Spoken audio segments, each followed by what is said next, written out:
کسی کو شک پڑ جاتا ہے حضرت امیر معاویہ پر، او خدا کے بندے، حضرت امیر معاویہ رضی اللہ تعالیٰ عنہ تو وہ شخصیت ہے، نبی پاک صلی اللہ علیہ وسلم نے امام حسن کو اپنے ساتھ منبر پہ بٹھا کے فرمایا یہ میرا پتر چودھری ہے، یہ سردار ہے، یہ سید ہے۔ حضور کس طرح؟ فرمایا جب مسلمانوں کی دو جماعتیں لڑیں گی تو یہ صلح کرائے گا۔ تو وہ حضرت امیر معاویہ کی جماعت جس کے ساتھ حضرت امام حسن صلح کرے، تجھے کیوں نہیں قبول؟ بلا وجہ الجھتے ہو، بلا کہتے جی وہ یزید کے ابا جی تھے، تو نوح علیہ السلام کا بیٹا بھی تو کافر تھا نا، تو کافر کا باپ ہونے کا معنی یہ ہے کہ آپ الزام لگا دیں گے؟ عجیب آپ بات کرتے ہیں۔ قیامت میں کوئی کسی کا بوجھ، قرآن نے فیصلہ کر دیا ہے، کوئی کسی کا بوجھ، یزید اپنے معاملات کی جواب دے گا، اس کے گھر والے اس کی باتوں کا جواب۔ اور جو یہ کہتے ہیں نا کہ ان کے والد معاذ اللہ ٹھیک نہیں تھے، وہ یہ بھی لکھتے ہیں کہ یزید کا پتر بڑا ٹھیک تھا۔ یزید کے بیٹا ہے جس کا نام معاویہ بن یزید ہے، یزید کے بعد لوگوں نے تخت پہ بٹھایا، 40 دن اس نے حکومت کی، اور لوگوں سے کہنے لگا کہ نہ میں اس کرسی کے قابل ہوں، نہ میرا باپ قابل تھا۔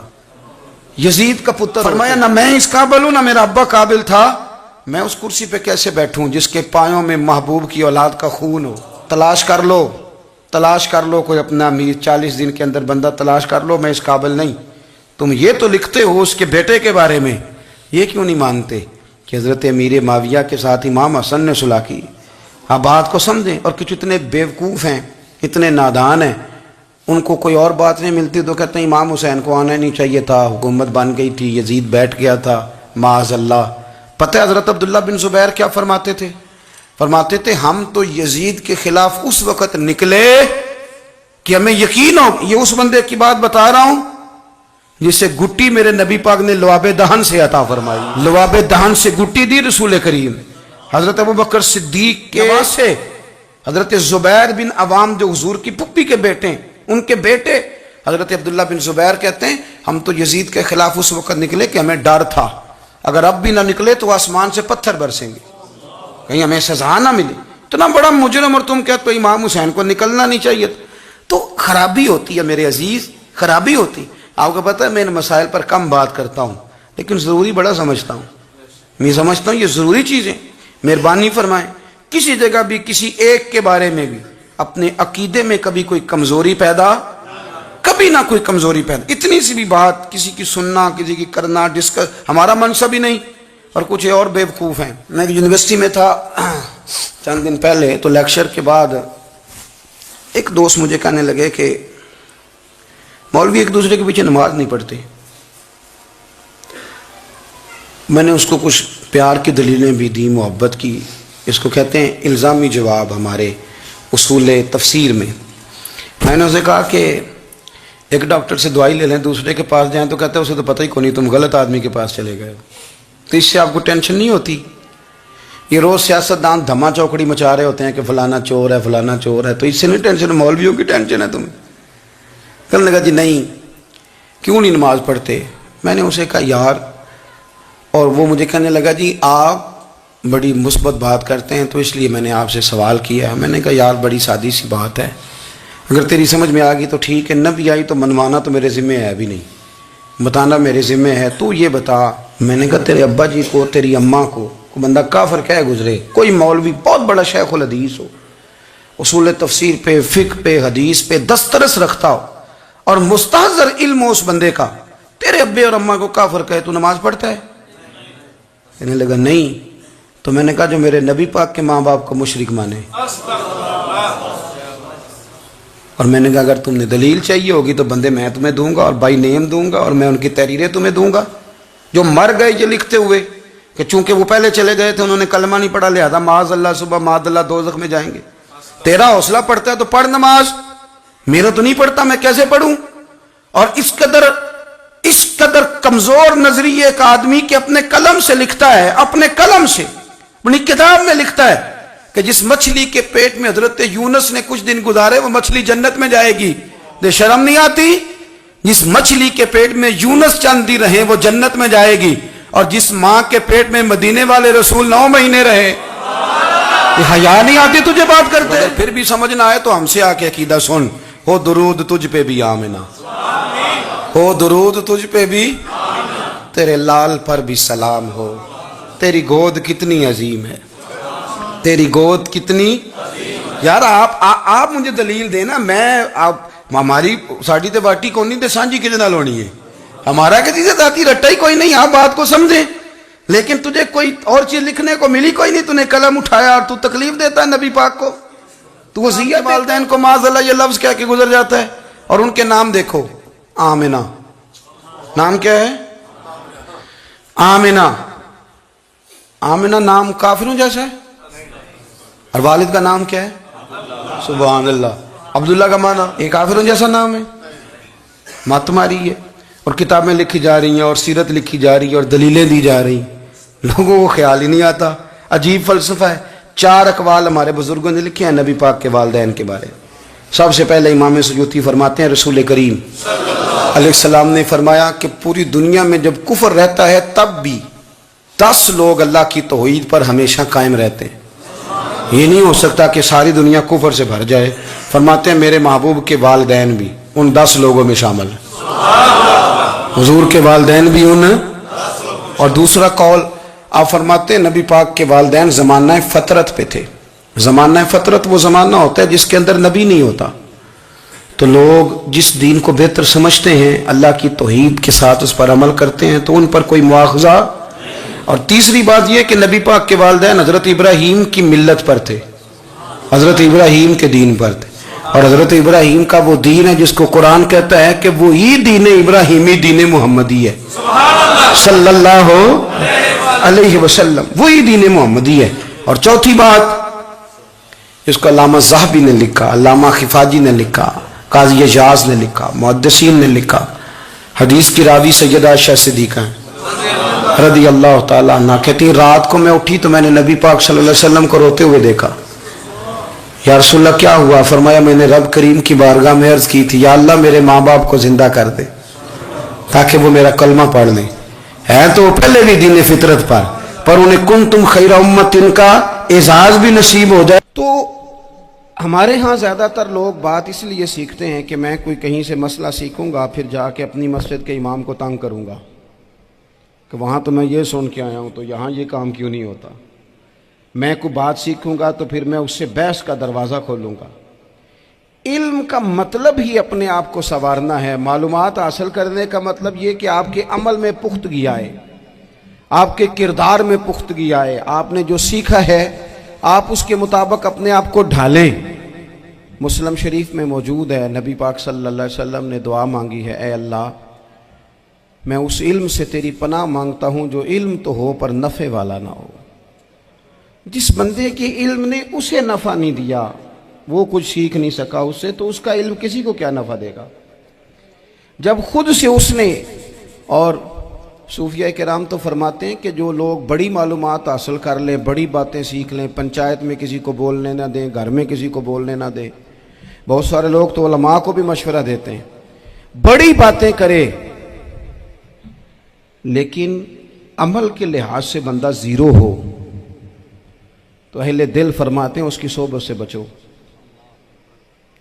اسے بڑا پتہ ہے، بڑی باتیں آتی ہیں، بڑی باتیں آتی ہیں، بڑی باتیں کرتا ہے، لیکن گفتگو کی حد تک تو بہت بڑا ہے، عمل کے معاملے میں صفر ہے۔ بہت سارے لوگ مسجد کے حجرے میں میٹنگ ہو رہی ہوتی ہے اور وہ لمبی لمبی دلیلیں اور مشورے دے رہے ہوتے ہیں، نماز کا ٹائم آ جائے تو اٹھ کے چلے جاتے ہیں، کہتے ہیں میں اپنے محلے دی مسیتیں پڑھنی، کئیوں کو کام یاد آ جاتا ہے۔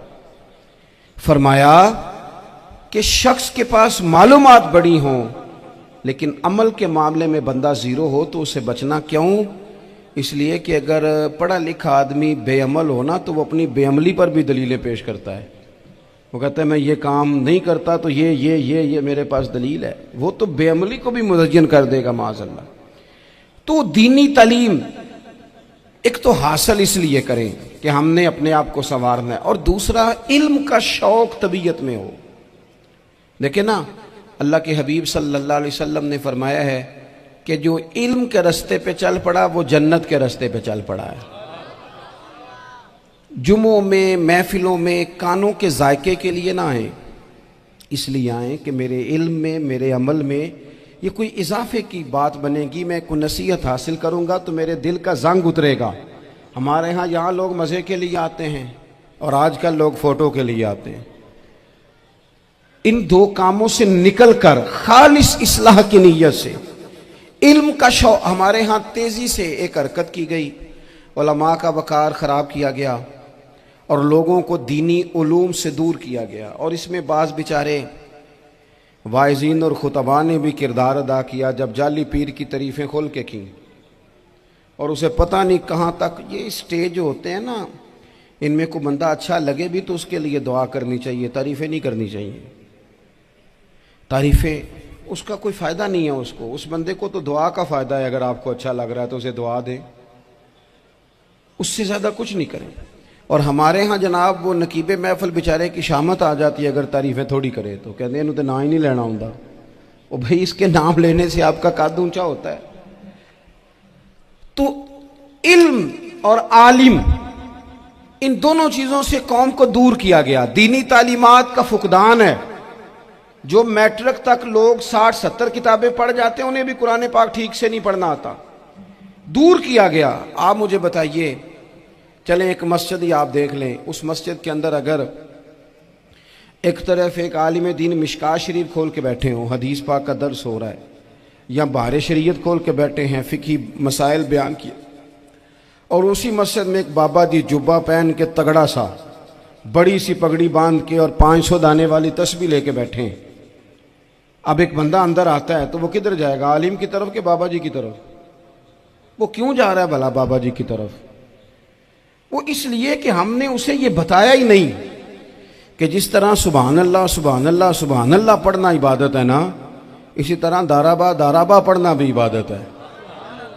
اسے ہم نے بتایا نہیں کہ جب تک علم کے رستے میں رہنا بھی عبادت ہے, جب تک اسے یہ سمجھ نہیں نہ آئے گی کہ جس طرح وظائف کی کتاب پڑھنا عبادت ہے اسی طرح مشکات شریف پڑھنا بھی عبادت ہے, حدیث بخاری کا درس لینا بھی عبادت ہے, مسلم شریف کی احادیث پر اپنے اساتذہ سے بیٹھ کر دروس پانا بھی عبادت.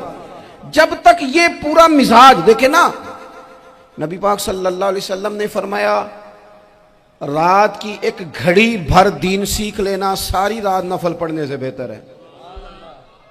اب ہمیں سمجھنا چاہیے کہ کتاب پڑھ کے بھی بندہ رب رسول تک پہنچ سکتا ہے. کتاب و سنت رستہ آسان کرتے ہیں, لیکن ہمارے ہاں کیا مزاج دیا گیا ہے, بابا جی کے پاس چلو, ضرور جائیں بابا جی اگر نیک ہیں تو منع کوئی نہیں کر رہا, لیکن جو سوچ ہمیں حضور نے دی ہے ہم نے اسی کی سوچ کے مطابق اپنے معاملات کو ترتیب دینا ہے نا. اب ایک بات میں نے آپ سے پوچھی اور آپ نے کہا قوم ساری بابا جی کی طرف جائے گی. حدیث پاک کس طرح ہے, اللہ کے محبوب مسجد شریف میں تشریف لائے, دونوں جانب لوگوں کے حلقے بنے ہوئے ہیں, لوگ بیٹھے ہوئے ہیں, ایک حلقے میں لوگ اللہ کی یاد کر رہے ہیں, ذکر ہو رہا ہے, ایک حلقے میں بیٹھ کے ایک عالم کتاب و سنت کا درس دے رہے ہیں, ایک صحابی اور باقی سن رہے ہیں. خاص توجہ کریں نوجوان میری بات پر, رسول کریم صلی اللہ علیہ وسلم دونوں کے بیچ کھڑے ہو گئے اور کریم نے فرمایا دونوں محفلیں خیر کی ہیں, دونوں ہی حلقے خیر کے ہیں. اور پھر حضور فرمانے لگے مجھے چونکہ رب نے استاد بنا کے بھیجا ہے, میں چونکہ معلم بن کے آیا ہوں, یتلو علیکم آیاتنا ویزکیکم, میں چونکہ کتاب و سنت کی تعلیم کے لیے آیا ہوں. یہ لفظ کہتے کہتے حضور اس جماعت میں بیٹھ گئے جو دین پڑھ اور پڑھا رہی تھی. حضور وہاں بیٹھے جہاں بات دین کی ہو رہی, جہاں لوگوں کو اللہ رسول کی بات بتائی جا رہی. تو جمعے میں وقت پہ آئیں, اپنی دینی معلومات مضبوط کریں اور اپنے لیے مضبوط کریں. میں آپ کو بڑے درد سے یہ بات عرض کرتا ہوں,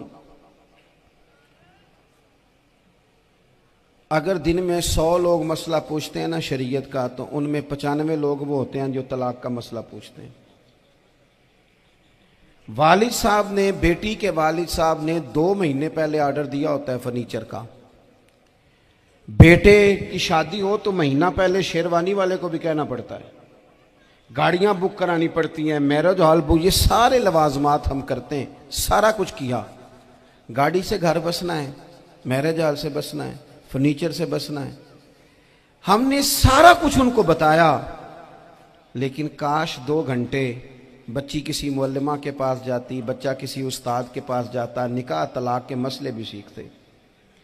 میں دعوے سے کہتا ہوں اگر ہمیں پتہ چل جائے کہ 3 طلاقیں اکٹھی نہیں دینی چاہیے، کیونکہ دے دیں تو ہو جاتی ہیں، اگر ہمیں سمجھ آ جائے کہ نہیں دینی چاہیے، یہ مسئلہ بیان ہو، اور یہ والے مسئلے ہم محفلوں میں بھی نہیں بیان کر سکتے، اس لیے کہ لوگ کہیں گے مسئلہ تو وہ بیان کریں گے، اس پہ نعرے لگیں گے، آپ قوم کو یہ کیا بتا رہے ہیں، یہ تو چھوٹا عالم بتاتا ہے معاذ اللہ اس طرح کی باتیں، تو بڑی بڑی کوئی نقطے کی بات بتائیں۔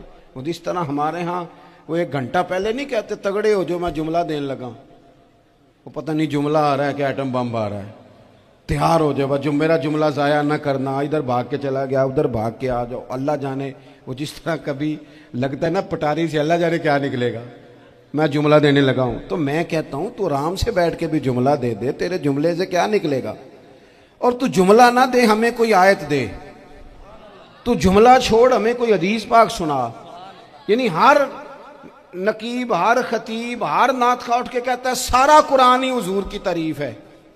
اور بھئی اگر سارا قرآن حضور کی تعریف ہے تو چند آیتیں پڑھ دے پھر تو نے پڑھی تو ایک بھی نہیں، اور تو کہتا جا رہا ہے سارا قرآن ہی حضور کی تعریف ہے۔ یہ والی تعریف بھی تو سنانا قوم کو، جو یہ بچے ان کے استاد انہیں سکھا رہے ہیں اور یہ سیکھ رہے ہیں، اس طرف بھی تو سفر کریں۔ تو میرے عزیز، اگر لوگوں کو مسائل کا پتہ چلے تو سینکڑوں گھر بچ جائیں تباہ ہونے سے، بڑے بڑے گھر بچ جائیں، لیکن مسائل نہیں آتے۔ میرے پاس مسئلہ پوچھنے کے لیے کچھ لوگ آ گئے، تو 4-5 سال کا بچہ بھی تھا جس کے والد نے غصے میں اپنی بیوی کو 3 طلاقیں دی تھی، وہ چھوٹا سا بچہ، کپڑے بھی پھٹے پرانے، اور حالت بتا رہی تھی کہ غریبی ہے۔ تو جب میں نے مسئلہ بتایا کہ 3 طلاقیں ہو گئی ہیں تو واپس جانے لگے، تو بچہ مجھ سے کہتا ہے، دیہاتی آدمی تو کہنے لگا مولوی صاحب میری اماں تے نانی کہنی اسن پوچھ کے آئیں آپ کہ ہن اسی لہدا لہدا ہی رہنا ہے۔ تو اس بچے کی نونہال کی وہ کیفیت دیکھی تو میں رو پڑا۔ میں نے کہا یار یہ بچہ بیچارہ ماں باپ کے ہوتے ہوئے یہ یتیموں جیسی زندگی گزارے گا کیونکہ باپ نے طلاق دے دی، کس طرح؟ مسائل نہیں بتائے لوگوں کو، تعلیم سے آگاہی نہیں کیا، اور اس میں بہت بڑا ظلم ہے ان لوگوں کا بھی جو جنازے پہ کھڑے ہو کے تو کہہ دیتے ہیں، میری طرح کے لوگ اچھے علماء کی بات نہیں کرتا، وہ کہہ دیتے ہیں دیکھو جن لوگوں کو جنازہ نہیں آتا، بھئی آپ نے کس دن عشاء کے بعد کلاس لگائی تھی جنازہ سکھانے کی؟ یہ تو آپ نے کہہ دیا لوگوں کو قرآن جی ٹھیک نہیں آتا، تو یہاں تو بیچاری بیبیاں جن کو صحیح پڑھنا نہیں آتا وہ مشن بنا لیتی ہیں کہ میں نے اتنے 100 کو قرآن پاک پڑھانا ہے، بیوہ ہو گئی ہوں، طلاق یافتہ ہو گئی ہوں، ساری زندگی قرآن پڑھاؤں گی۔ ہم کیوں یہ مشن نہیں بناتے، کیوں اس طرف سفر نہیں کرتے؟ ایک تو دینی معلومات میں، دینی علوم میں اپنے آپ کو لگائیں اور ذوق پیدا کریں کہ جو چیزیں مجھے نہیں آتی میں نے وہ سیکھنی ہے، جو معاملات مجھے نہیں آتے میں نے ان کی طرف سفر کرنا ہے۔ ایک تو اپنا یہ مزاج بنائیں، اور جب آپ دینی علوم سیکھتے ہیں تو پتہ ہے کون سا منظر قائم ہوتا ہے؟ منظر وہ بنتا ہے کہ حضرت ابو ہریرہ بھی دین سیکھا کرتے تھے، حضرت عبداللہ ابن عمر بھی اصحاب صفہ میں رہا کرتے تھے، حضرت انس بن مالک بھی رہا کرتے تھے، اور ایسا منظر بنتا ہے کہ حضرت سیدہ خدیجہ الکبریٰ رضی اللہ تعالیٰ عنہ فرماتی ہیں سیدہ فاطمہ حضور کی گود میں بیٹھی ہوتی تھی اور نبی پاک سے باتیں پوچھتی تھی اور حضور انہیں بتا رہے ہوتے تھے۔ سیدہ عائشہ حضور سے دین کی باتیں پوچھتی۔ چوتھا حصہ ہماری فقہ کے اصول حضرت فاطمہ کی، حضرت عائشہ صدیقہ کی مرویات پر مبنی ہیں۔ اگر ہماری بچیاں چھوڑ دیں ڈائجسٹ پڑھنا، چھوڑ دیں ادھر ادھر کی مووی دیکھنا، اور وہ کتاب و سنت پر آ جائیں تو بہت سارے مسائل ایسے ہیں جو الجھنے سے پہلے ہی سلجھے ہوئے ہوں۔ دینی تعلیم کا مزاج اور ذوق۔ اور دوسری آیت کریمہ میں نے تلاوت کی، اللہ کریم نے قرآن مجید میں فرمایا یا ایھا الذین آمنوا قوا انفسکم واہلیکم نارا، اے ایمان والو خود بھی دوزخ کی آگ سے بچو اور اپنے گھر والوں کو بھی بچاؤ۔ او والد، وہ ماں جو بچوں کو بھوک سے بچانے کے لیے محنت کرتی ہے، ان کو مایوسی سے بہت سارے ماں باپ ایسے ہوتے ہیں جن کے پاس کپڑے لینے کے پیسے نہیں ہوتے عید پہ، کیوں؟ عزیز بھائی، جس طرح ہم اپنے بچوں کو دیکھیں، بہت سارے ماں باپ کے پاس گنجائش نہیں ہوتی، لیکن اس نیت سے کہ بچوں کے دل ٹوٹ جائیں گے، عید پہ کیسے گزارا کریں گے، مشکل سے بھی کپڑے خرید کے دیتے۔ اس طرح ہم اپنے بچوں کو بھوک سے، پیاس سے، مایوسی سے بچاتے ہیں۔ اس طرح ہمارے رب نے ہمارے ذمے لگایا ہے کہ تم اپنے بچوں کو کوشش کرو دوزخ کی آگ سے بچانے کی۔ حضرت عمر فاروق رضی اللہ تعالیٰ عنہ نے عرض کیا تھا، یا رسول اللہ صلی اللہ تعالیٰ علیہ وسلم، اس آیہ کریمہ کا معنی کیا ہے؟ تو محبوب کریم علیہ السلام نے فرمایا، عمر، جن چیزوں کا اللہ تمہیں حکم دیتا ہے تم اپنے گھر والوں کو ان چیزوں کا حکم دو، جن چیزوں سے رب رسول تمہیں منع کرتے ہیں اپنے گھر والوں کو ان سے روکو، اپنے گھر کے اندر نفاذ دین کرنے کی کوشش کرو۔